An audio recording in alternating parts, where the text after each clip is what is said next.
నల్గొండ శ్రీ లక్ష్మీనరసింహ వారిని దర్శించుకోవడం జరిగింది.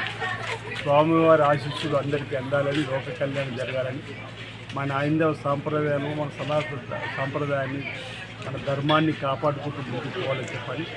ఈ ప్రాంతంలో అనేక మందికి పేద ప్రజలు పొంగు బంగారు నల్గొండ లక్ష్మీస్వామి దర్శించి భక్తులు స్వామివారి ఆశీస్సులు అందాలి, అందరూ బాగుండాలని చెప్పని ఈ సందర్భం కోరుతూ రాష్ట్ర దేవాదాయ శాఖ పక్షాన కూడా అనేక ఏర్పాట్లను ఈ ప్రాంతంలో దక్షిణ కాశీక ప్రియదర్శన రాజన్న ఆలయంలో కూడా జరుగుతున్న తీర్చండి.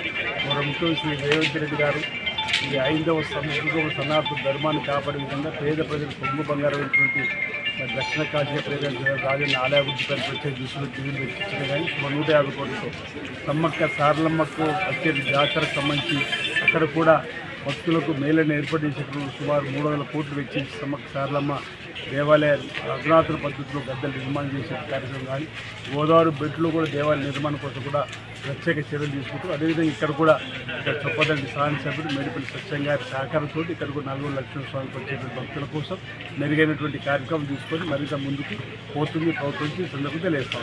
చరిత్ర సృష్టించినోడు ఇప్పుడు ఆ చరిత్రని తిరగరాయబోతున్నాడు. అబద్ధాల గోడల్ని బద్దలు కొట్టి నిజాలను రాగా మీ ముందుంచబోతున్నాడు.